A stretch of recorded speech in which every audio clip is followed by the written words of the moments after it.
Mateus capítulo 5, versículo, no versículo 43 em diante, até o versículo 48. Vamos ler só os primeiros dois versículos aqui, o 43 e o 44. Diz assim: Vocês ouviram o que foi dito: ame o seu próximo e odeie o seu inimigo.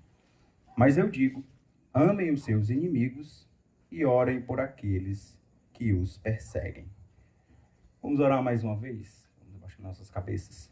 Senhor Deus, eu te peço, Senhor, que o Senhor fale aos nossos corações essa noite, através da tua palavra, Senhor.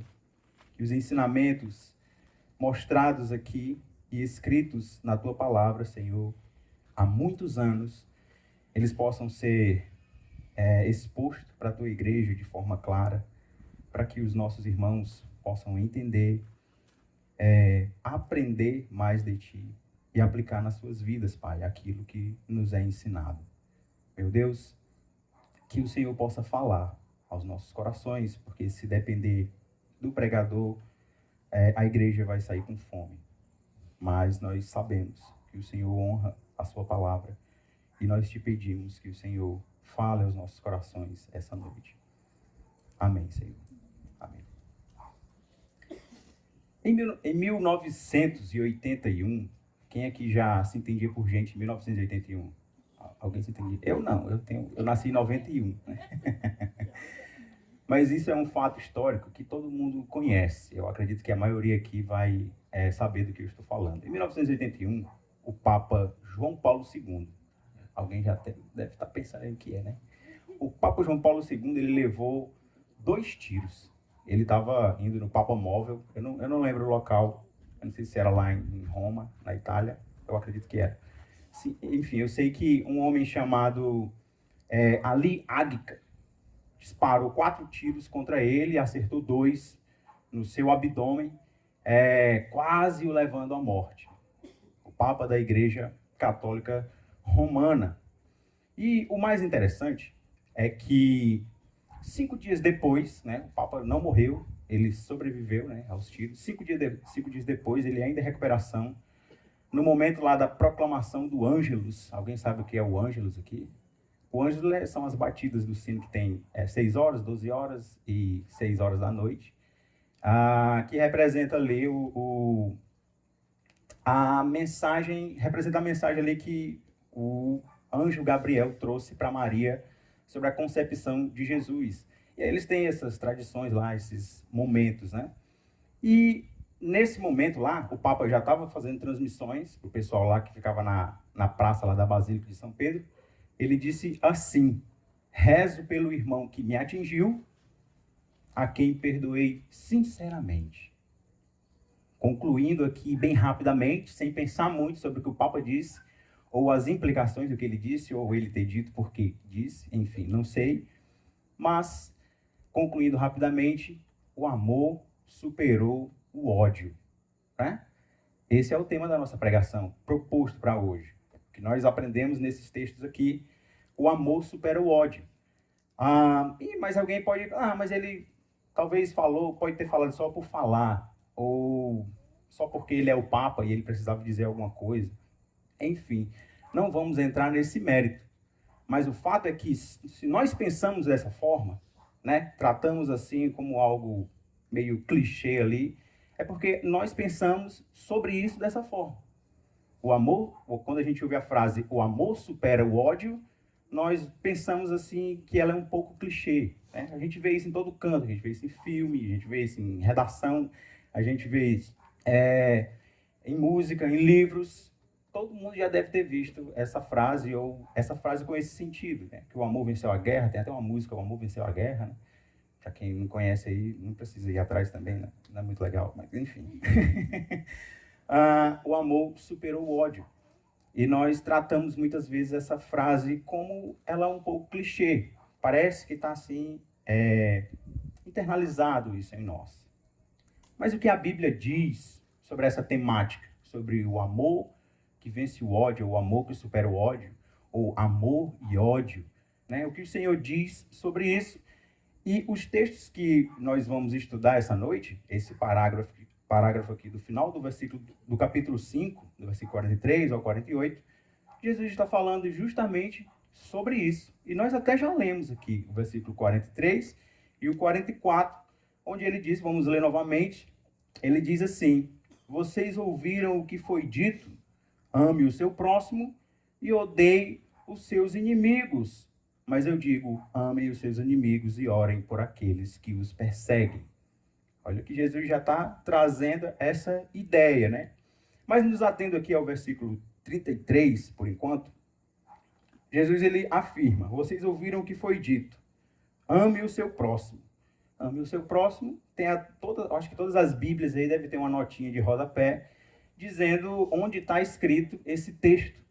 Ame o seu próximo. Tem várias páginas da Bíblia, né? Mas lá atrás, na lei, onde eles ouviram, Levítico 19 e versículo 18. Vamos abrir para a gente ler rapidamente. Levítico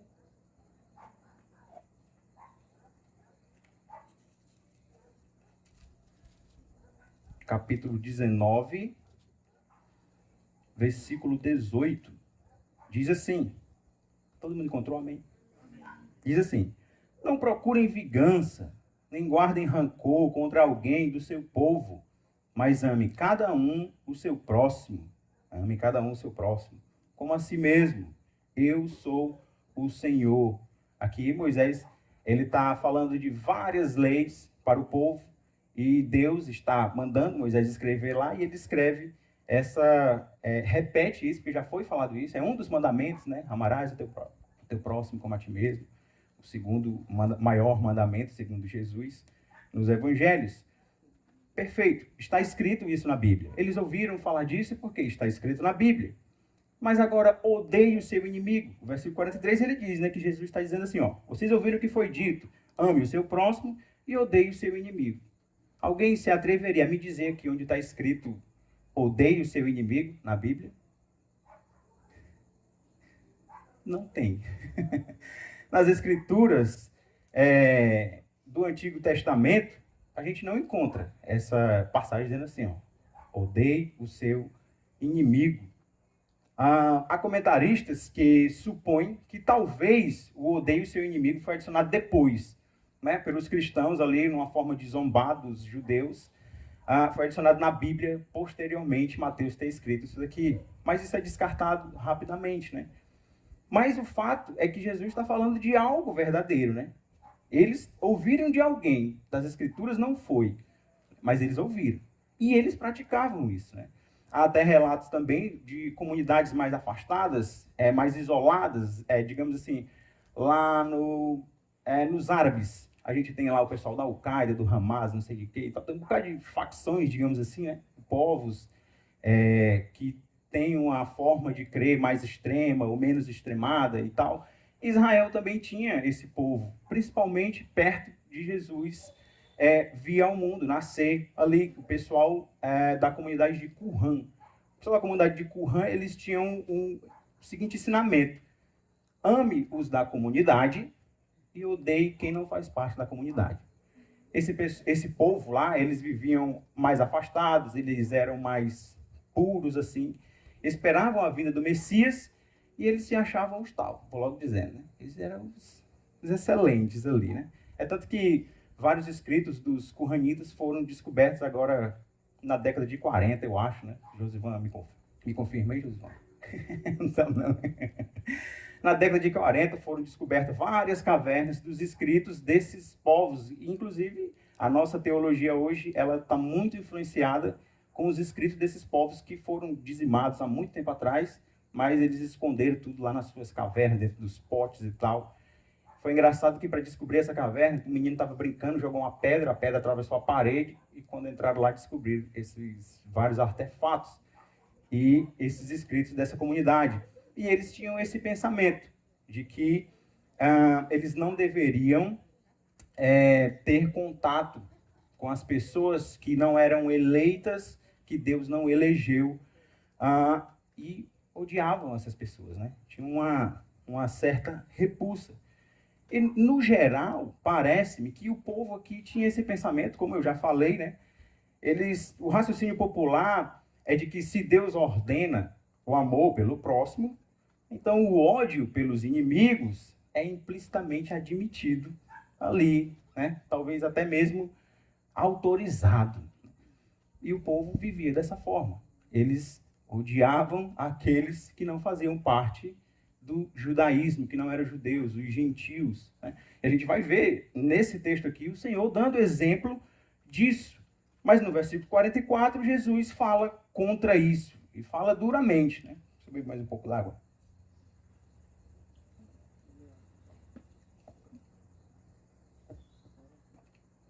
No versículo 44, Jesus diz: amem os seus inimigos e orem por aqueles que os perseguem. Jesus nos chama aqui para uma tarefa, muitas vezes não tão fácil, né? Um pouco difícil. Amar quem nos odeia. Amar quem nos odeia. Eu não vou dizer assim, levante a mão quem está praticando isso aqui, para não, né? Porque eu não vou levantar, que é isso. Mas o Senhor nos chama para isso. Amem quem odeia vocês. Alguém aqui tem algum inimigo? Alguém? Eu acho que não, né? Todo mundo aqui é da paz. Mas aqui, com certeza, deve ter alguém que sabe de uma pessoa que não gosta de você. Você olha assim, rapaz, aquela pessoa não gosta de mim. Não sei o que foi que eu fiz. Mas a gente não deve odiar essa pessoa segundo a palavra que o Senhor está dizendo aqui. Beleza, eu não vou odiar essa pessoa, mas eu posso só simplesmente não retribuir na mesma moeda? Eu vou ignorar essa pessoa porque ela não gosta de mim. É isso que a palavra está ensinando, é isso? Não, não é isso que a palavra está ensinando. No mesmo versículo ele diz: orem por aqueles que os perseguem. Ou seja, o amor, ele envolve ação. Ele envolve ação. Ele está dizendo: amem os que os odeiam. Né? E esse trecho de versículo aqui, ele está nos ensinando que nós devemos, como cristão, estar amando o que merece ser odiado. Jesus ele já está trazendo essa verdade para a gente, que o cristão, na sua caminhada, ele vai estar sempre, ou vai precisar estar sempre amando quem merece ser odiado. E tendo ação com isso. Orem pelos que os perseguem. Né? E a gente pode até pensar assim, mas eu posso também só orar de longe, Senhor, ajuda aquela pessoa, então leva ela bem para longe. Não. Também não é esse tipo de pensamento que o Senhor chama a ter aqui. Porque ele falou que você deve amar antes. E como é que você trata a pessoa que você ama? Seu familiar, por exemplo, seu marido, seus filhos. Como é que você trata? Da melhor forma possível. Você tem os melhores pensamentos por ela. E Jesus está chamando a amar e orar por ela. Então, se alguém não gosta de você, se alguém, você sabe que tem alguma coisa contra você, você não vai destratar a pessoa e ainda mais vai orar por ela. Senhor, transforma o coração dela para que a gente possa, de alguma forma, ter uma aproximação, ou o Senhor busque e alguém leve o evangelho e essa pessoa seja transformada, seja alcançada, como um dia eu fui alcançado. É isso que o Senhor está chamando que nós façamos. Né? E aqui, para esse povo, para os judeus, nesse tempo aqui, oprimido pelo governo romano, né? Muitos judeus, próprios judeus, estavam junto com o povo romano, trabalhando para os romanos lá. E um exemplo que Jesus vai dar aqui no versículo 46 e 47. Jesus ilustra justamente usando o exemplo de pessoas que eles não gostavam, eles odiavam. Veja comigo o versículo 46. Jesus diz assim, ó: se vocês amarem aqueles que os amam, que recompensa vocês receberão? Até os publicanos fazem isso. Quem eram os publicanos nessa época aqui? Os publicanos eram os cobradores de impostos. E muitos judeus eram publicanos. Mateus era um publicano. Mateus, que escreveu esse evangelho, ele era um publicano, cobrava impostos. E nós sabemos que os cobradores de impostos daquela época, eles sempre defraudavam ali, né? Roubavam de alguma forma, cobravam além do que era necessário nós temos a história de Zaqueu também nos evangelhos. Né? Zaqueu, quando arrependido e alcançado pela misericórdia do Senhor, ele disse: se eu tiver roubado alguém, eu vou retribuir mais do que eu roubei, né? Se não me engano, era 3 vezes mais, enfim. Mas era mais do que o que ele havia retirado. E Jesus diz assim: se vocês amarem só quem vocês amam, que diferença vocês têm dos publicanos? Que diferença você aqui da igreja tem do cara que está preso lá dentro do presídio? Ele ama a família dele. Ele ama os filhos dele, ele ama a esposa dele. E odeia os inimigos dele. Se nós amamos só os nossos irmãos, só os nossos amigos, e odiamos os nossos inimigos, não queremos ver nem pintado de ouro na nossa frente, nós não temos nenhuma diferença com essa pessoa que está lá. E aqui Jesus, ele é pesado com os judeus. Aqui ele diz, olha, que diferença há com os publicanos? No versículo 47 ele diz: e se saudarem apenas os seus irmãos, o que estarão fazendo demais? Até os pagãos fazem isso. Até os gentios, aqueles que não são judeus, eles fazem isso. Eles cumprimentam os seus irmãos. Eles não têm nenhum problema com isso. E vocês, fazendo somente isso, que diferença vocês terão deles? Porque vocês foram chamados para ser diferente deles. Por que vocês foram chamados para ser diferente deles? Porque agora vocês são alcançados pelo Evangelho e nasceram de novo. São transformados. Não são mais iguais a os publicanos ou os gentios. Jesus, ele fala aqui de recompensa, né? Que recompensa vocês terão? Nenhuma recompensa. A recompensa vocês já estão tendo. Porque você, quando ama quem você ama, a pessoa lhe ama de volta.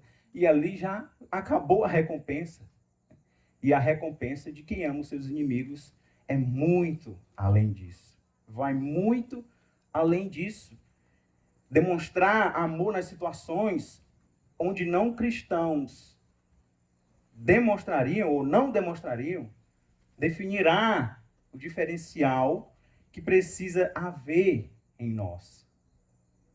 Nós seremos vistos diferente quando nós tivermos essa atitude. Quando nós amarmos aqueles que nos odeiam, que merecem ser odiado por nós. O exemplo mais forte que deve guiar o nosso coração é o do próprio Jesus.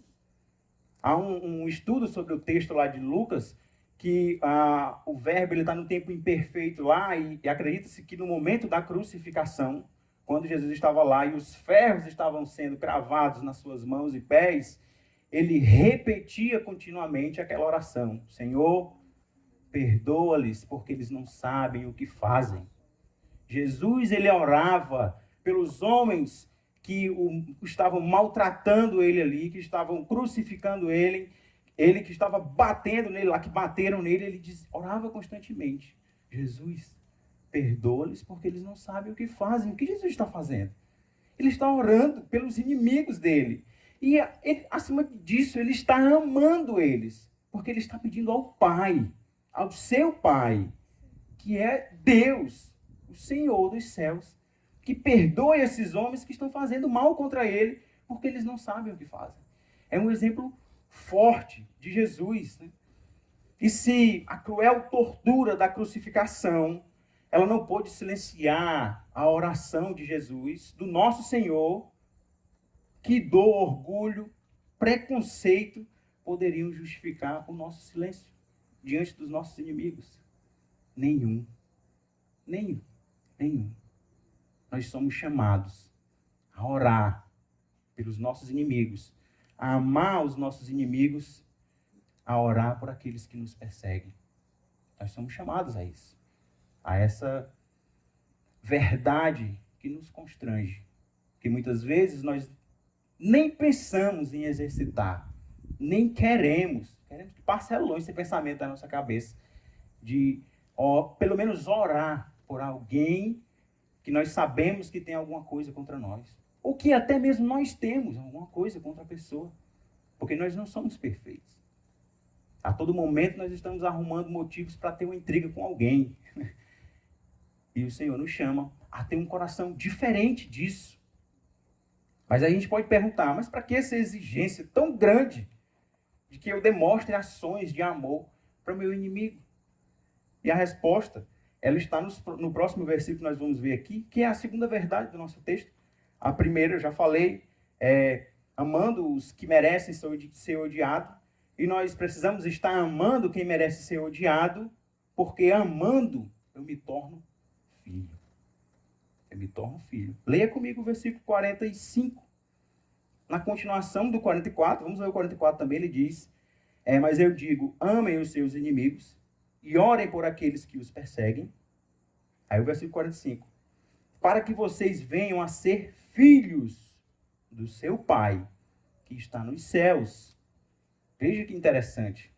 Jesus traz uma verdade bem, como é que eu posso dizer, constrangedora. Para que vocês se tornem filhos do Pai de vocês, que está nos céus. Vamos ler aqui o versículo 9 do capítulo 5 também aqui de Mateus. No versículo 9 ele diz assim: bem-aventurado os pacificadores, por causa da justiça. Não, desculpa. Os pacificadores, pois serão chamados filhos de Deus. Os pacificadores serão chamados filhos de Deus. Não é o que vive semeando a intriga, de acordo com o versículo 9 aqui. Não é o que prefere estar intrigado, odiar, devolver o ódio contra aquele que me odeia. Não. É os pacificadores. Os pacificadores são diferentes de pacifistas. Os pacificadores são os que promovem a paz. Esses serão chamados filhos de Deus. E aqui no versículo 45, ele fala de novo. Ele está falando que se você ama o seu inimigo, se você promove o amor, se você ora por aqueles que perseguem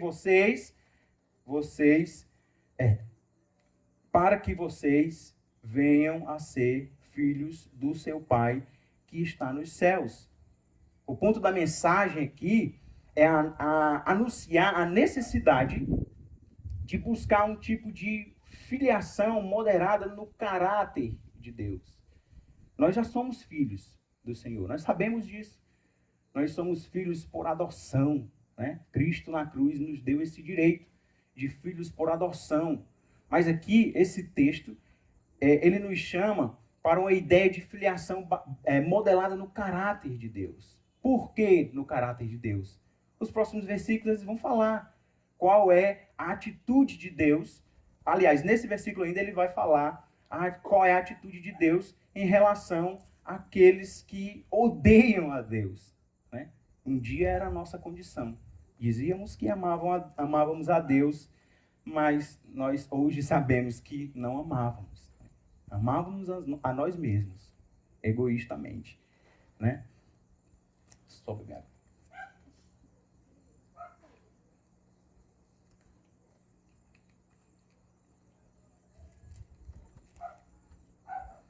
Abençoar e amar os que nos odeiam,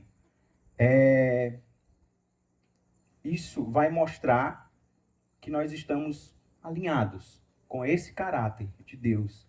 Retornar bem com o mal é diabólico. Retornar bem com o bem é humano. E retornar mal com o bem é divino. É algo que vem do Senhor. Nunca vai partir, como é que eu posso dizer, sem nenhuma influência divina de nós mesmos. Isso. Vai ter sempre um interesse ali. Se alguém me fez um mal, pode ser que eu até retribua com bem ali, mas eu já estou pensando, não, lá na frente eu pego ele. Vai ter volta, né? A gente pega e diz assim, só com nós mesmos, né? Vai ter volta, viu? Vou te pegar lá na frente. Vamos caminhar. Não.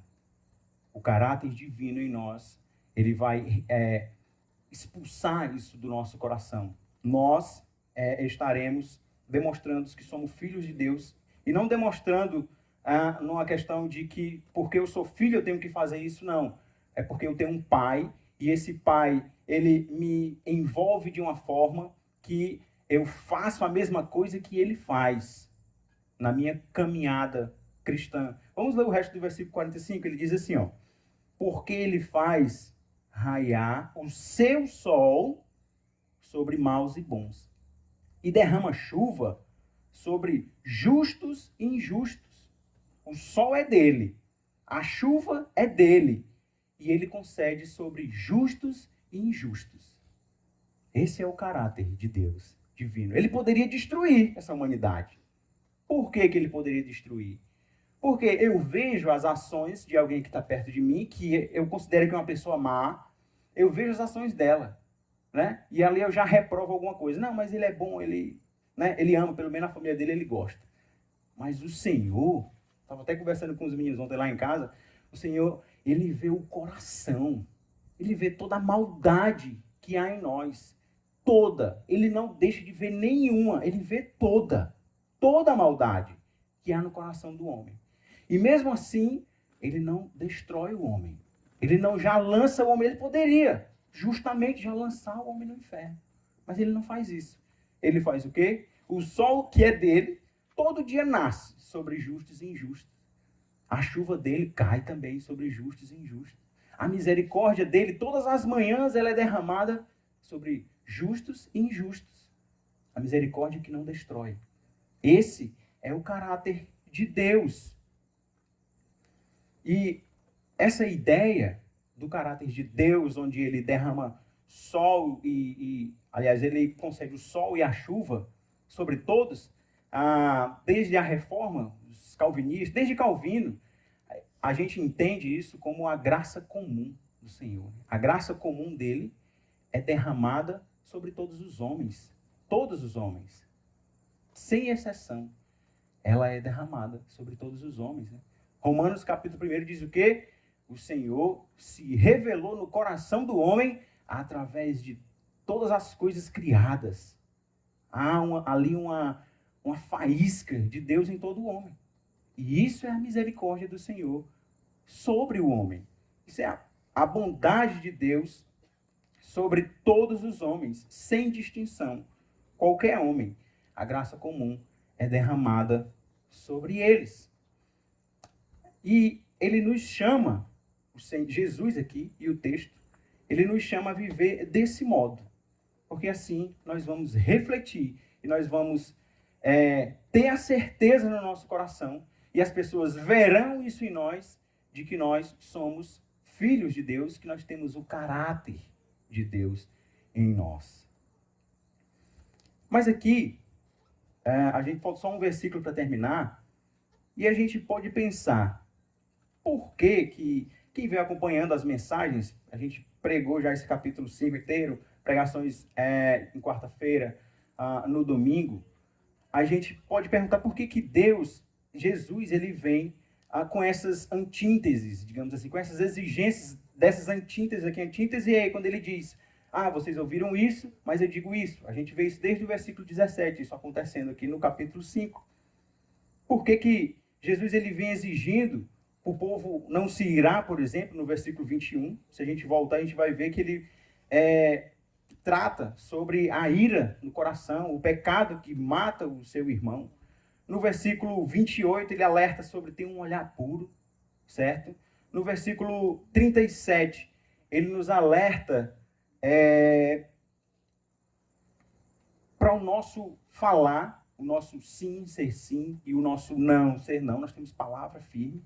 Ele nos alerta no versículo agora 44 para amarmos os nossos inimigos. Por que Jesus ele vem esse capítulo inteiro discorrendo essas verdades e nos chamando para viver dessa forma? O versículo 48, ele vai responder essa pergunta para nós. E é a terceira verdade aqui do nosso texto, que é trabalhando a perfeição. Trabalhando a perfeição em nós. Vamos ler o versículo 48. Ele diz o seguinte, ó: portanto, sejam perfeitos, como perfeito é o Pai Celestial de vocês. Olha o fim de tudo. Para que ele nos chama? Ele nos chama para ser perfeito. Que missão, hein? Alguém aqui já é perfeito? Poderia levantar a sua mão? O Rodrigo levantou a mão ali. Não, né? Ninguém é perfeito. E aí a gente fica com essa pulga atrás. Como assim? Ele diz, sejam perfeitos como é perfeito o Pai de vocês, o Pai Celestial, Deus. Vocês precisam ser perfeitos, como Deus é perfeito. Alguém pode entender, alguns entendem esse versículo como ele sendo um encerramento só desse parágrafo, desde o versículo 43. Mas essa chamada à perfeição, ela envolve todo o capítulo 5. Desde as bem-aventuranças até aqui o amor aos inimigos. A partir do versículo 43, essa perfeição, ela vem sendo construída, a chamada dela vem sendo mostrada no decorrer de todo o capítulo. Ele diz, sejam perfeitos, como perfeito é o Pai de vocês. Só Deus, eu já falei aqui, só Deus, ele vê todo o nosso íntimo. E mesmo diante de toda essa maldade que tem no nosso coração, ele nos chama a ser perfeito, a caminhar nessa perfeição, a trabalhar essa perfeição. Ele diz, cresçam em graça e sejam perfeitos. Ande pela luz e seja perfeito. Ame o seu próximo como a si mesmo e seja perfeito. Se dobre diante do Senhor. Declare a sua decadência, o seu pecado, e seja perfeito. É isso que ele está nos chamando a fazer, a caminhar e trabalhar a nossa perfeição, que um dia vai ser consumada, mas nós precisamos arregaçar as mangas hoje, a partir de hoje. Se nós não pensávamos dessa forma, agora nós vamos pensar diferente. O Senhor nos chama a ser perfeito. Perfeito. Não só de boca, não só porque eu sou da Igreja Batista Taitinga, é uma igreja perfeita, eu sou perfeito. Não, você está enganado.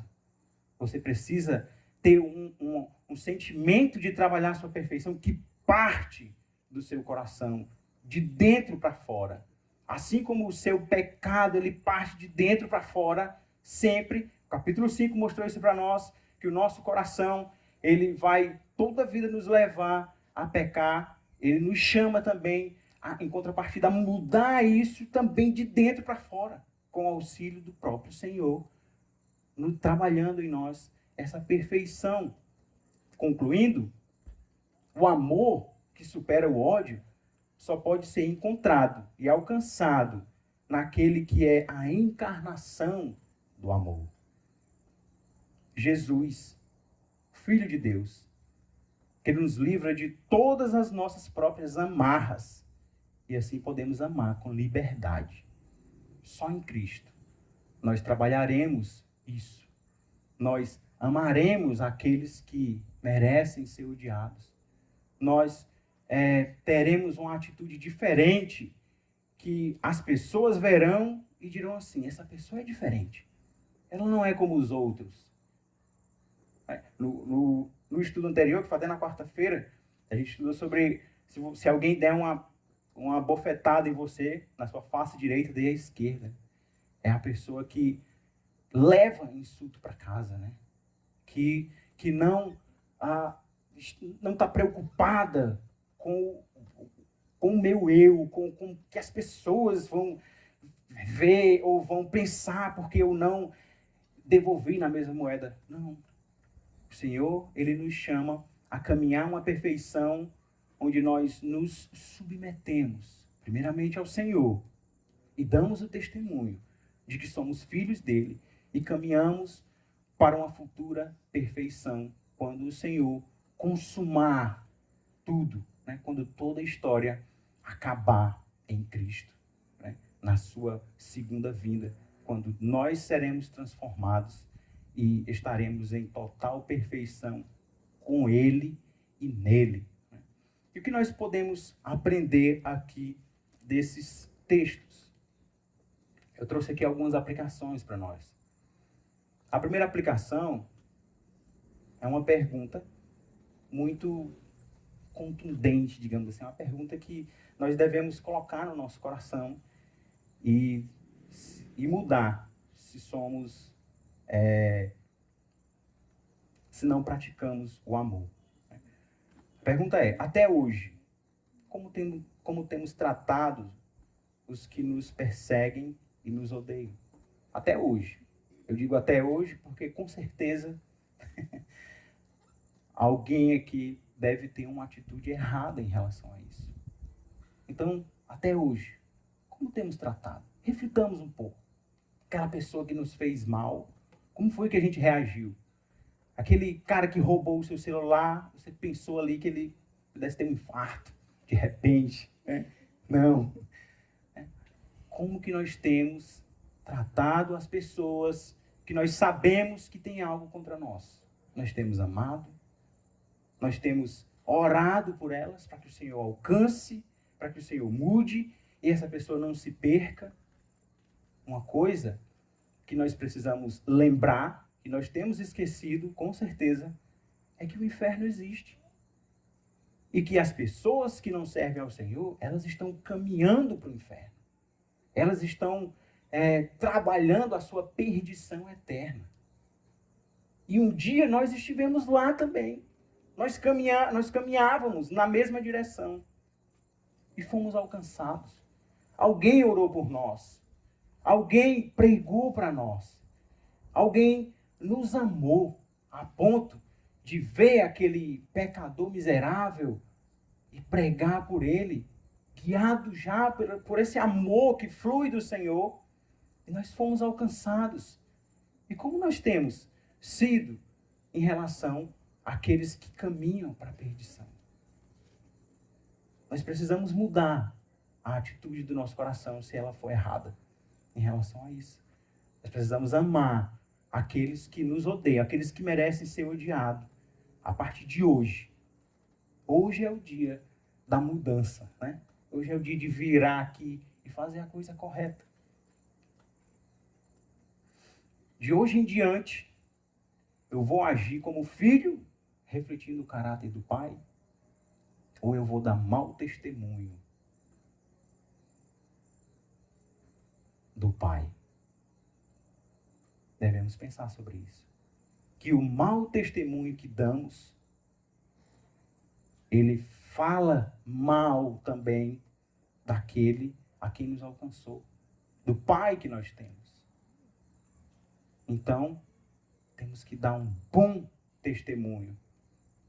É a partir de hoje que nós possamos mudar a nossa atitude. Nós possamos dar um testemunho de que nós somos alcançados. Que nós fomos alcançados pela graça, pela misericórdia. Aquilo que nós não merecíamos foi dado a nós de graça. Que a gente possa exercitar isso, exercer essa ferramenta que nos foi dada da pregação do Evangelho a todos aqueles que estão perdidos, a todos aqueles que estão caminhando para a perdição. Nós precisamos dar esse testemunho de que nós somos filhos de Deus e refletimos o caráter dele. Vamos orar.